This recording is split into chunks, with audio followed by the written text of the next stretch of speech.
হেই বাচ্চারা, আহ, রূপকথার গল্প।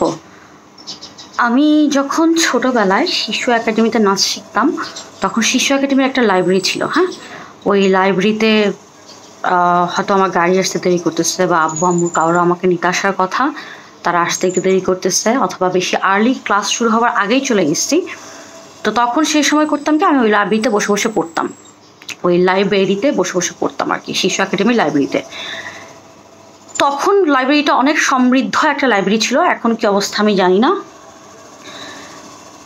তো যে কারণে গল্পটা বলতেছিলাম আর কি, সেটা হচ্ছে ওই ওই লাইব্রেরিতে ছিল হচ্ছে জাপানি রূপকথার কিছু বই ছিল, চাইনিজ রূপকথার কিছু বই ছিল।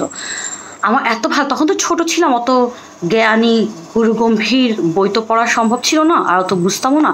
তো রূপকথার বইগুলো আরও বেশি ভালো লাগতো ওদের ইলাস্ট্রেশনগুলোর জন্য।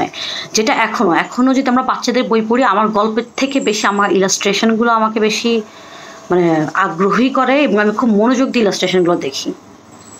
তো ওদিন খুব আগ্রহ করে নরওয়ের রূপকথা পড়তেছিলাম আমরা, যেখানে মানুষের জীবন যৌবন পশু পাখির থ্রুতে কথা বলে, অ্যাকচুয়ালি আমাদের মানুষের জীবনেরই সব জটিলতা, সুখ, হাসি, আনন্দ, আমাদের স্ট্রাগলগুলোরই গল্প থাকে, মানে গল্পগুলো ছিল।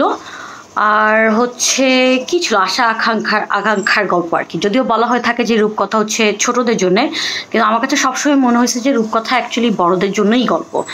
ছোটদেরকে বড়দের গল্প, ছোটদের জন্য একটু হয়তো ভাষাগুলো, সেন্টেন্স মেকিংগুলো সহজ থাকে, কারণ যাতে বাচ্চারা ছোটবেলা থেকেই এই জঘন্য জীবনটা যে আসলে কত জঘন্য, এবং এখানে যে কত লোভী লোভী লোভী শিয়াল, হায়না, তারপরে ভয়ঙ্কর একটা ঝড়ো বাতাস, অথবা লোভী কিছু মানুষ যারা কেড়ে নেয় জিনিসপত্র, এই জিনিসগুলো যাতে ছোটবেলা থেকে শিখে। আবার অনেক মানুষ আছে যে অনেক ভালোবাসে, যাদের কারণে দেখা যায় যে প্রবলেম সলভ হয়ে গেছে, কারো ভালোবাসা, ত্যাগ তিতিক্ষায়, ওই ব্যাপারগুলো হচ্ছে শেখানো হয়। তো যাই হোক, এরকম নরওয়ের রূপকথা পড়েছি দেখে আমাদের খুব পরিচিত একজন বড় ভাই মীর মোনাজ ভাইয়া, উনি আমার রূপকথা সংক্রান্ত আগ্রহ দেখে উনি হচ্ছে ওনার জার্মানি রূপকথা আরও জগৎ বিখ্যাত। ওইটার সঙ্গে স্ক্যান্ডিনেভিয়ান এবং ইউরোপের অন্য আরও দেশের রূপকথা অনেক মিল আছে, কারণ ওগুলো আলটিমেটলি সব ওই জার্মান মিথোলজি থেকেই ইনফ্লুয়েসড হয়ে রূপকথাগুলো আসছে। আর ওই রূপকথাগুলোকে সংগ্রহ করার পিছনে এবং ওইগুলোকে পাবলিশ করার পিছনে সবচেয়ে বড় যে অবদান, সেটা হচ্ছে গ্রিম ব্রাদার্সদের। তো মীর মোনাজ হক ভাই হচ্ছে গ্রিম ব্রাদার্সদেরকে নিয়ে হচ্ছে আমাকে একটা লেখা পাঠাইছে। তো আমি ওই লেখাটা তোমাদেরকে পড়ে শোনাই। ভাইয়া যেভাবে, ভাইয়া তো ফাটাফাটি রাইটার, তো ভাইয়া যেভাবে লিখছে আমি ওইটাই পড়ে শোনাচ্ছি। আর গ্রিম ব্রাদার্সদের আমরা অনেক গল্প, আমরা কার্টুন দেখতে দেখতে তো ছোটবেলায় বড় হয়েছে ডিজনির, এগুলোর এখন মুভিও হয়েছে। রিসেন্টকার হালের খুব ফেমাস একটা, রিসেন্টকার না 4-5 বছর আগে ট্যাঙ্গেলড নামে একটা মুভি, ওইটা হচ্ছে রাপুনজেল নামে একটা গল্প ছিল। গ্রিম ব্রাদার্সদের, গ্রিমের পরে ব্রাদার্স উচ্চারণ করতে যে কী কষ্ট হইতেছে আমার। তো যাই হোক, তো ওদেরকে নিয়ে হচ্ছে গ্রিম ব্রাদার্স, ওদের দুজনের লেখা আমাদের অনেকগুলো পরিচিত গল্প আছে, যেমন স্নো হোয়াইট ওনাদের লেখা, দ্য 7 রেভেন্স ওনাদের লেখা, লিটল রেড রাইডিং হুড মনে হয় একটা আছে, ওইটা ওনাদের লেখা, স্নো হোয়াইট ওনাদের লেখা, এবং হ্যান্সেল অ্যান্ড গ্রিটেল আরও একটা ফেমাস, এটা নামটা শুনে হয়তো অনেকে পাগল হয়ে যাবা, যেটা আবার করবো। এটা হচ্ছে ওই যে দুইটা বাচ্চা, ওরা খুব অভাবে থাকে এবং একদিন একটা খুব ঘর পায়, যে ঘরটা হচ্ছে রুটি, কেক, বিস্কিট, ব্রেড দিয়ে বানানো, এবং ওরা ওটা খেতে থাকে, এবং ভিতর থেকে একটা ডাইনি বুড়ি বের হয়ে এসে ফার্স্টে খুব আদর করে, কিন্তু ও আসলে একটা ডাইনি থাকে যে হচ্ছে মানুষকে রান্না করে খায়, মানুষের বাচ্চাকে। যাই হোক, আমরা মোনাজ ভাইয়ের লেখায় ফেরত যাই।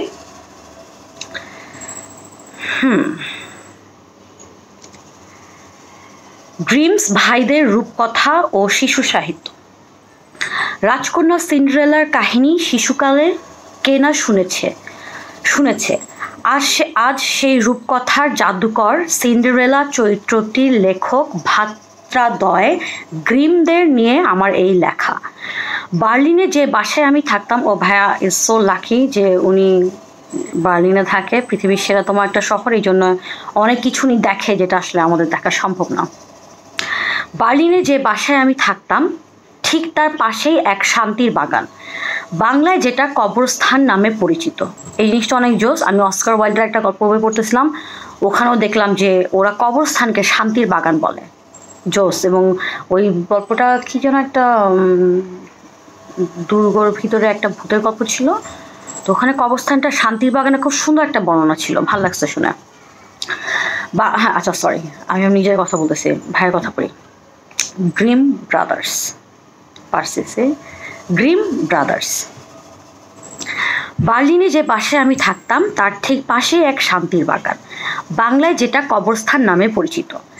এক নির্জন পরিবেশে সাজানো বাগান আছে, মাঝে মাঝেই সেখানে হাঁটাহাঁটি করতে যেতাম। একবার আমার দুই মেয়ে অনিকা আর খিলখিলকে নিয়ে সেই শান্তির বাগানে গিয়ে আবিষ্কার করলাম জগৎ বিখ্যাত দুই রূপকথার লেখক গ্রিমস ব্রাদার্স এর সমাধি। জেকব কার্ল গ্রিম জানুয়ারি 4, 1700। জেকব কার্ল গ্রিম, আচ্ছা এটা তো পড়লাম। জেকব কার্ল গ্রিম জানুয়ারি 4, 1775 সালে জার্মানির হানা শহরে জন্মগ্রহণ করে, আর তার ভাই উইলহেম কার্ল গ্রিম পরবর্তী বছরে 24শে ফেব্রুয়ারি জন্মগ্রহণ করেন। কিন্তু দুজনেই যথাক্রমে 1859 এবং 1863 সাল তখনকার জার্মান প্রুশিয়া রাজত্বের রাজধানী বার্লিনে মৃত্যুবরণ করেন। পাশাপাশি দুজনেরই সমাধি ফলকে লেখা এখানে ঘুমিয়ে আছে রূপকথার জাদুকর। এপিটাফে দুজনেরই জন্ম তারিখ আর মৃত্যু তারিখ লেখা আছে। গ্রিমসের রূপকথার কাহিনী জার্মানিতে সেই সময় প্রশংসিত হয় যখন একদিকে শিল্প বিপ্লব, অন্যদিকে রোমান্টিক আন্দোলনের সময়।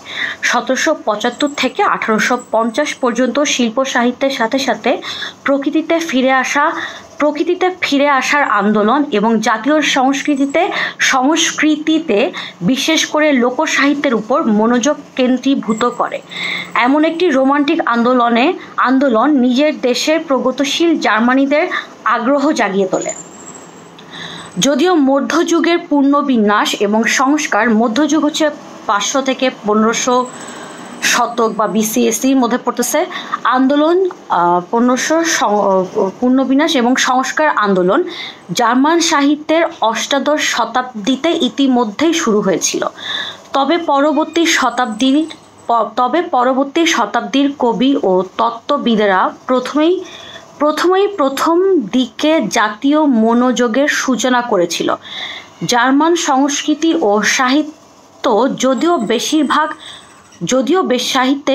বেশিরভাগ কবি মধ্যযুগীয় সাহিত্যকে প্রধানত নতুন লেখার অনুপ্রেরণা হিসেবে দেখেন, তবে অন্যরা অতীতের তদন্তের দিকে মনোযোগ দেন। গ্রিমস ভাইয়েরাও এই রোমান্টিক আন্দোলনে যোগ দিয়ে ভাষা, সাহিত্য এবং লোককাহিনী দিয়ে রোমান্টিক ঐতিহাসিকদের মধ্যে সবচেয়ে গুরুত্বপূর্ণ ভূমিকায় ছিলেন। কয়েক দশক ধরে গ্রিমস ভাইয়েরা সাহিত্যের রোমান্টিক কবি ক্লিমেন্স ব্রেটানোর সাথে যুক্ত হয়ে রূপকথা রাজ্যে বিচরণ করেছেন।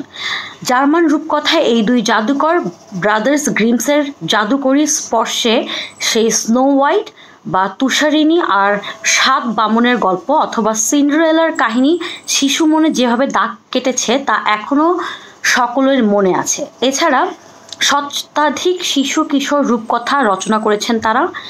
জার্মান এই রূপকথার জাদুকর শুধু ইউরোপে নয় সারা বিশ্বে জনপ্রিয়। এই কাহিনীগুলো নিয়ে কার্টুন এবং ফিল্ম সারা বিশ্বের শিশুদেরকে শুধু আনন্দই দেয় না, বরং মনুষ্যত্ব ও উদারতা শেখায়। বিশেষ করে সিন্ডারেলা চরিত্র আমাদেরকে শিখিয়েছে জীবনে তুমি যতই কষ্ট পাও না কেন, তুমি যদি তোমার স্বপ্ন এবং বিশ্বাসের প্রতি অবিচল থাকো তবে সেটা একদিন সত্যি হবে। এই সকল কাল্পনিক চরিত্রগুলো শিশু কিশোরদের বিনোদনের পাশাপাশি অনেক কিছু শেখায়। তার জ্বলন্ত দৃষ্টান্ত এই সিন্ডারেলা চরিত্রটি। এই গল্প থেকে আমাদের যা শিক্ষণীয় তা হলো সততা, উদারতা ও আত্মবিশ্বাস।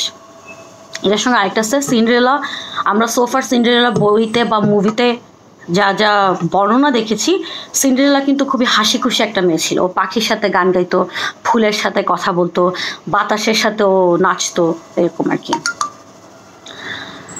তো যাই হোক, এরপরে আছে সিন্ডারেলার সাথে চরম দুর্ব্যবহার করার পরও সে নিজের আত্মসম্মান রক্ষাতে কঠিন পরিশ্রম করে গিয়েছে, যাতে তার সৎমা তাকে অত্যাচার করার সুযোগ না পায়।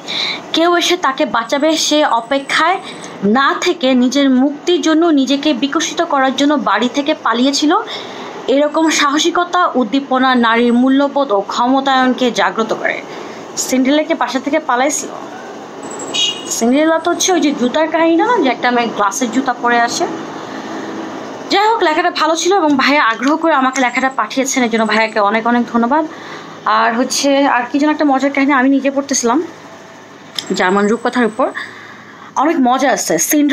সিন্ডারেলার মধ্যে হচ্ছে একটা সৎমা থাকে, যে সৎমাটা হচ্ছে টর্চার করতে থাকে মেয়েটাকে, এবং ওই মেয়েটার জীবনের স্ট্রাগল, ওই মেয়েটার কনফিডেন্স, ওই মেয়েটার চেষ্টা, ওই মেয়েটার ড্রিম, ওই মেয়েটা একসময় খুব ভালো একটা মানুষের ভালো একটা সহচর্যে পড়ে তার জীবন পুরোপুরিভাবে চেঞ্জ হয়ে যায়। তারপরে রাপুনজেল গল্পটাও সেম রকম, যেটা হইতেছে ওখানে একটা সৎ মা না, ওখানে দেখা যায় হচ্ছে একটা মহিলা কোনো একটা ফলের বাগানের কোনো একটা ফল খেয়ে ফেলে।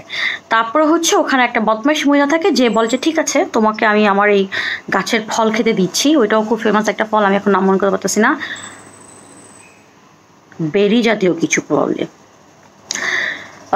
হ্যাঁ, তারপরে হচ্ছে ওনাকে ওর বাচ্চাটা নিয়ে যায়। তো সেই বাচ্চাটার অনেক লম্বা সোনালি রঙের চুল থাকে, যে সোনালি রঙের চুল অনেক বড় থাকে, যেটা দিয়ে বেয়ে বেয়ে হচ্ছে ওই মহিলাটা মেয়েটাকে একটা দুর্গে আটক করে রাখে, এবং প্রতিদিন সকালবেলা এসে ওই মেয়েটার সঙ্গে দেখা করে চলে যায়।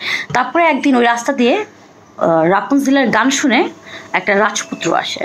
রাজপুত্র এসে ওর গান শুনে রাজপুত্রের খুব ভালো লাগে, এবং সে একটা সময় অবজার্ভ করে যে হচ্ছে রাপুনজেল তার চুল ফেলে দেয়, তখন ওই চুল বেয়ে উপরে উঠতে হয়। তো তারপরে ওই নায়কটা ওভাবে উপরে উঠে এক সময় তারা প্রেম। অরিজিনাল বইটা আমি যেটা পড়লাম, অডিও বুক মানে শুনলাম সেটাতে দেখলাম যে ওই মেয়েটা প্রেগনেন্ট হয়ে যায়, এবং ওই যে মহিলাটা মেয়েটাকে একটা দুর্গে আটক করে রাখে, সে হচ্ছে ওকে আবার নির্বাসনে পাঠায় একটা মরুভূমিতে, কারণ হচ্ছে ও যেহেতু ছেলেটাকে বাসায় ঢুকতে দেয় এই জন্য। তো একদিন ওই ছেলেটাও অন্ধ হয়ে যায় কিছু একটা কারণ, ওই মহিলার সঙ্গে, ওই ডাইনি মহিলাটার সঙ্গে ফাইট করতে করতে কোনো একটা অ্যাক্সিডেন্টের কারণে। পরে একদিন সে ওই ঘুরতে ঘুরতে বনে জঙ্গলে একদিন সে হচ্ছে ওই কি বলে এটাকে, ওই মরুভূমিটা চলে যায়, এবং ওর তার পরিচিত কণ্ঠের স্বরে আবার গান শুনে হচ্ছে তখন ও আবার ওদেরকে খুঁজে পায়। তারপরে হোয়াইট স্নো গল্পটাও সেম। হোয়াইট স্নোতেও থাকে একটা সৎমা, সেই সৎমা হচ্ছে বদমাইশ, সে নিজেকে, এবং হোয়াইট স্নোর বর্ণনাগুলো খুব মজার লাগছে আমার বইয়ের মধ্যে, যে হোয়াইট স্নোর মা হচ্ছে আহ্লাদ করতে থাকে, সৃষ্টিকর্তার কাছে দোয়া করতে থাকে যে তার এমন একটা মেয়ে হোক যে যাতে মানে অ্যাজ হোয়াইট অ্যাজ স্নো, যার ঠোঁট হবে অ্যাজ রেড অ্যাজ রোজ, এরকম নানা। তারপর তার চুল হবে অ্যাজ ব্ল্যাক অ্যাজ কিছু একটা মেঘ বা কিছু একটা বলেছিল। তো এরকম আর কি, যে অনেক সুন্দর মেয়ে বাচ্চা চাই আমাদের, ঠিক আছে। আর ছেলে বাচ্চাদের জন্য তো স্ট্রং বাচ্চা, যেগুলো তো আমাদের কথায় আছে, যদি এগুলো বাচ্চাগুলোকে এগুলো পড়ানো উচিত না। তারপরে আরেকটা আমরা হ্যান্সেল অ্যান্ড গ্রেটেলের কথা তো বললাম, ওই যে দুই বাচ্চা। এবং সব গল্পগুলোর মধ্যে একটা মজার জিনিস হচ্ছে কি, আমার কাছে এটা ভালো লাগছে, যে সব গল্পের মধ্যে একটা মেসেজ আসছে, সেটা হচ্ছে অনেক স্ট্রাগল করতে হবে, এবং জীবনে স্ট্রাগল ছাড়া কখনোই তুমি কোনো কিছু পাবা না। তোমার জীবনের একটা পর্যায়ে আসবে যেখানে ভয়ঙ্কর রকম স্ট্রাগল পার হয়ে যেয়ে তোমাকে ওই জায়গাটায় যেতে হবে, বা সফলতা বা তোমার ওই দুঃখের দুর্দশার জীবনটা শেষ হবে। তো স্ট্রাগলকে কেউ ভয় পান না, যখনই দেখবেন জীবনে কোনো স্ট্রাগল আসতেছে আমার মতো করবেন, পাগলামি ছাগলামি। যদি আমার জীবনে স্ট্রাগল যাইতেছে না, আমি স্ট্রাগল করতেই আসি, তো করতেই আসি, দেখা যাক কি হয়। রাজকুমারের দরকার নেই, আমি নিজেই একটা রাজকন্যা হয়ে যাই। তারপরে ওই মেয়েটার নাম কি, ওই যে কোকড়া চুল ছিল,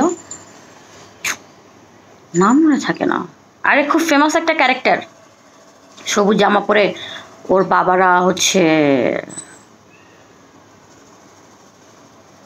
কি জানি নর্ডিক জাতি, মনে করতে পারতেছি না। মেয়েটা যে খুব ভালো তীরন্দাজ থাকে, ওর বাবা ওকে খেলতে দিতে চায় না, তারপরে ও জোর করে খেলে, তারপরে ও কীভাবে যেন ওদের পুরো ফ্যামিলিকে উদ্ধার করে। যাই হোক, অনেকক্ষণ বকবক করলাম। Thank you very much, bye by.